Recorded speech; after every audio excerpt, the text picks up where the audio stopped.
मैं ब्रजेश मिश्रा आज पीईटी के साइलेंट किलर बैच में आप सभी का स्वागत करता हूं। आज हम इकोनॉमी की क्लास लेकर आया हूं, जिसको 2 से 3 दिन के अंदर ख़त्म कर दिया जाएगा। अगर हम बात करते हैं पीईटी में सिलेबस क्या क्या है इकोनॉमी का, तो उसमें भारतीय अर्थशास्त्र है, जो कि 1947 से 1991 के बीच में जो उपयोग हुआ था उसके बारे में पूछा जाएगा। इसमें योजना आयोग तथा पंचवर्षीय योजना के बारे में, मिश्रित अर्थव्यवस्था का विकास, निजी एवं सार्वजनिक क्षेत्र का महत्व क्या है इसमें, इसके बारे में पूछा जाएगा। इसके बाद में हरित क्रांति के बारे में पूछा जाएगा, दुग्ध विकास एवं ऑपरेशन फ्लड के बारे में पूछा जाएगा, और बैंकों का राष्ट्रीयकरण तथा सुधार इसके बारे में, और 1991 में आर्थिक सुधार तथा उसके बाद अर्थव्यवस्था क्या थी उसके बारे में, और इसके बाद में आपसे 2014 के बाद आर्थिक सुधार जो हुए हैं उसके बारे में, महत्वपूर्ण योजनाएं जैसे जो भी चली हैं उसके बारे में पूछा जाएगा। और आपसे कृषि सुधार, ढांचागत सुधार, आर्थिक सुधार और जीएसटी जो भी 2014 के बाद हुए हैं उसके सबके बारे में पूछा जाएगा। भी आइए हम बात करते हैं इकोनॉमी की। तो इकोनॉमी, जिसको हम हिंदी में अर्थशास्त्र बोलते हैं, इकोनॉमी जो है यह एक विषय है और यह एसएसटी के अंतर्गत आता है। बात करते हैं अगर एसएसटी की, तो एसएसटी के अंतर्गत इकोनॉमी, हिस्ट्री, पॉलिटी और जियोग्राफी आते हैं। अगर हम बात करते हैं इकोनॉमिक्स की, जिसको हम हिंदी में बोलते हैं अर्थशास्त्र, अर्थशास्त्र नामक पुस्तक जो है चाणक्य ने लिखा था। आपसे क्वेश्चन पूछा जाता है कि अर्थशास्त्र नामक पुस्तक किसने लिखा था, तो चाणक्य ने लिखा था, जो कि राजनीति का जिसमें वर्णन किया गया है या राजनीति से प्रेरित पुस्तक है। और अगर हम अर्थशास्त्र की बात करते हैं, अर्थशास्त्र 2 शब्दों से मिलकर बना है, पहला अर्थ और दूसरा शास्त्र। अर्थ का मतलब होता है धन और शास्त्र का मतलब होता है अध्ययन, यानी कि धन के अध्ययन को हम क्या बोलते हैं, तो अर्थशास्त्र बोलते हैं।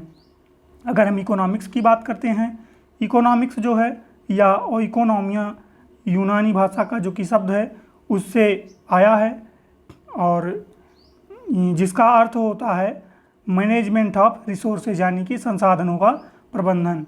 इसको और एक अर्थ में बोल सकते हैं हाउस होल्ड मैनेजमेंट, यानी कि घर का प्रबंधन। तो दोनों में से कुछ भी पूछा जा सकता है। और इसके बाद में आपसे फिर हम आपको बता दें, एडम स्मिथ जो है 1776 ईस्वी में एक बुक लिखी थी जिसका नाम था द वेल्थ ऑफ नेशन, जिसको हिंदी में बोलते हैं राज्यों की संपदा। ज़्यादातर इस बुक को जो है द वेल्थ ऑफ नेशन ही लिखकर पूछा जाता है कि इसके लेखक कौन हैं, तो एडम स्मिथ हैं। और इसको कब लिखे थे, तो 1776 ईस्वी में इसको लिखे थे। और एडम स्मिथ को ही अर्थशास्त्र का जनक कहा जाता है।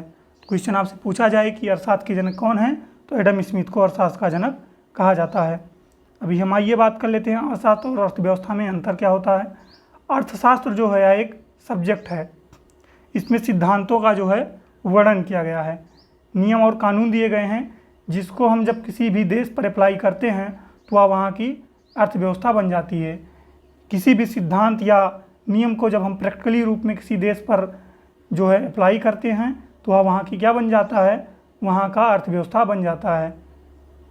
अगर हम परिभाषा की बात करेंगे, अर्थव्यवस्था जो है अर्थशास्त्र का किसी भौगोलिक क्षेत्र में सक्रिय रूप ही का क्या कहलाता है, तो अर्थव्यवस्था कहलाता है। जैसे कि भारत की अर्थव्यवस्था, रूस की अर्थव्यवस्था, चाइना की अर्थव्यवस्था इत्यादि। अगर हम बात करेंगे टाइप्स ऑफ इकोनॉमी की, यानी कि अर्थव्यवस्थाओं के प्रकार के बारे में, तो नियंत्रण के आधार पर, किसके नियंत्रण के आधार पर अर्थव्यवस्था जो है यह 3 प्रकार से विभाजित बांटा गया है। अगर हम बात करते हैं कौन कौन सी हैं, तो पहली है पूंजीवादी अर्थव्यवस्था, दूसरी है समाजवादी अर्थव्यवस्था और तीसरी है मिश्रित अर्थव्यवस्था। हम सबसे पहले बात करेंगे पूंजीवादी अर्थव्यवस्था के बारे में। पूंजीवादी अर्थव्यवस्था को ही हम जो है बाजारवादी अर्थव्यवस्था और उदारवादी अर्थव्यवस्था भी बोलते हैं। अगर हम बात करते हैं पूंजीवादी अर्थव्यवस्था की, तो पूंजीवादी अर्थव्यवस्था जो है एडम स्मिथ के हस्तक्षेप नीति पर आधारित है, लेजिस्लेटिव सिद्धांत पर आधारित है। अगर हम इसकी बात करते हैं दूसरे पॉइंट की, तो उत्पादन के साधन पर निजी क्षेत्र का अधिकार होता है। जो पूंजीवादी अर्थव्यवस्था होती है, इस पर उत्पादन के साधनों पर किसका अधिकार होता है, तो निजी क्षेत्र का अधिकार होता है। और इसके नेक्स्ट पॉइंट की अगर हम बात करेंगे, इसमें सरकार का कोई हस्तक्षेप नहीं होता है। यानी कि पूंजीवादी अर्थव्यवस्था में जो भी होता है वह बाजार पर ही निर्भर करता है। यानी कि ये प्राइस कौन तय करता है, तो बाजार तय करता है, और इसमें सरकार का कोई भी हस्तक्षेप नहीं होता है। अगर हम पूंजीवादी अर्थव्यवस्था की अगर उद्देश्य की बात करते हैं कि इसका उद्देश्य क्या होता है, तो इसका उद्देश्य होता है अत्यधिक लाभ कमाना। पूंजीवादी अर्थव्यवस्था जो होती है वह क्या हो, इसमें अत्यधिक लाभ कमाना इसका मुख्य उद्देश्य होता है। और अगर पूंजीवादी अर्थव्यवस्था की बात करेंगे, इसका विचार किसने दिया था, तो एडम स्मिथ जो है इसका विचार दिए थे। तो और अगर हम इसके बात करते हैं एग्जाम्पल की कि कहाँ कहाँ पे पूंजीवादी अर्थव्यवस्था है, जैसे यूएसए, कनाडा, फ्रांस, यहाँ सभी क्या हैं, यहाँ सभी पूंजीवादी अर्थव्यवस्था लागू है। अगर हम बात करते हैं दूसरे पॉइंट की, समाजवादी अर्थव्यवस्था की, जिसको हम राज्य अर्थव्यवस्था भी बोलते हैं। इसमें जो है उत्पादन के साधन पर जो है सार्वजनिक क्षेत्र का अधिकार होता है। समाजवादी अर्थव्यवस्था जो होता है इसमें किसका अधिकार होता है, तो इसमें सार्वजनिक क्षेत्र का अधिकार होता है, और इसका जो मुख्य उद्देश्य होता है वह होता है जनता का कल्याण। और अगर इसके हम विचार की बात करेंगे तो इसका विचार जो है कार्ल मार्क्स ने दिया था। और अगर इसके हम एग्जाम्पल की बात करेंगे तो रूस इसका बहुत ही सुंदर उदाहरण है। अभी आइए हम बात कर लेते हैं साम्यवादी अर्थव्यवस्था के बारे में। साम्यवादी अर्थव्यवस्था जो होता है इसमें सभी चीज़ों पर सरकार का नियंत्रण होता है। इसमें बाजार भी किसके अंतर्गत आती है, तो सरकार के अंतर्गत ही आती है। सरकार ही उसमें मूल्यों का निर्धारण करती है। इसमें किसी भी प्रकार से प्राइवेट सेक्टर का हाथ नहीं होता है। अगर इसकी हम उदाहरण की बात करेंगे तो इसमें चीन, उत्तर कोरिया, ये सभी क्या हैं, ये सभी साम्यवादी अर्थव्यवस्था के उदाहरण हैं। अभी आइए हम बात कर लेते हैं मिश्रित अर्थव्यवस्था की। मिश्रित अर्थव्यवस्था जो है ये पूंजीवादी और समाजवादी दोनों की विशेषताएं इसमें पाई जाती हैं। जैसे कि इसमें जो है सरकार, इसमें जो है उत्पादन के साधन पर सरकार और निजी क्षेत्र दोनों का अधिकार होता है। और जो है इसका जो विचार किसने दिया था, तो जेएम कीन्स ने इसका विचार दिया था मिश्रित अर्थव्यवस्था का। और कब दिया था, तो 1929 में इसका विचार दिया था। भी आइए हम इसके नेक्स्ट पॉइंट की बात करते हैं। और मिश्रित अर्थव्यवस्था का अगर हम एग्जाम्पल की बात करते हैं तो भारत जो देश है इसमें मिश्रित अर्थव्यवस्था लागू है। यानी कि अगर कोई भी प्राइवेट सेक्टर अगर ज़्यादा अगर किसी भी चीज़ की मूल्य बढ़ाता है तो वहाँ पर सरकार उस पर अवरोध उत्पन्न कर देती है, और अपने हिसाब से जो है मूल्य का निर्धारण प्राइवेट सेक्टर भी करते हैं।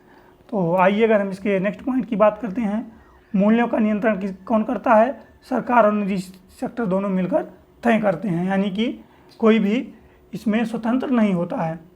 अगर हम बात करते हैं पूंजीवादी, समाजवादी और मिश्रित अर्थव्यवस्था को एक कॉलम में रखकर, तो आइए वो भी देख लेते हैं। इसको हम ऐसे भी समझ सकते हैं, जैसे देख लीजिए, उत्पादन के साधन पर किसका अधिकार होता है, तो निजी क्षेत्र का अधिकार होता है। इसमें उद्देश्य क्या होता है पूंजीवादी में, तो अत्यधिक लाभ कमाना होता है। जबकि अगर हम समाजवादी की बात करेंगे तो इसमें उद्देश्य क्या होता है, समाज का कल्याण करना। समाजवादी में क्या होता है, समाज का कल्याण करना। और मिश्रित अर्थव्यवस्था में क्या होता है, दोनों होता है, लाभ कमाना भी होता है और समाज का कल्याण करना भी होता है। सरकार जो है वह समाज का कल्याण करती है और जो निजी क्षेत्र है वह लाभ कमाने के लिए भागते हैं।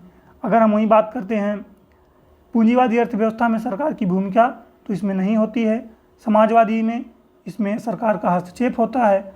और जबकि वहीं अगर हम बात करें मिश्रित अर्थव्यवस्था में तो होता भी है और नहीं भी होता है, यानी कि दोनों है।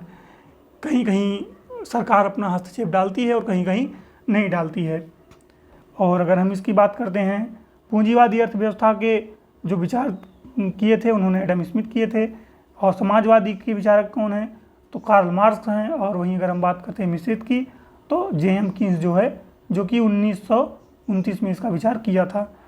और हम आपको एक चीज़ और बता दें, पूंजीवादी अर्थव्यवस्था में जो है उत्पादन के साधन पर निजी क्षेत्र का अधिकार होता है, और समाजवादी में सार्वजनिक क्षेत्र का अधिकार होता है, और मिश्रित अर्थव्यवस्था में जो है सार्वजनिक और निजी क्षेत्र दोनों का अधिकार होता है।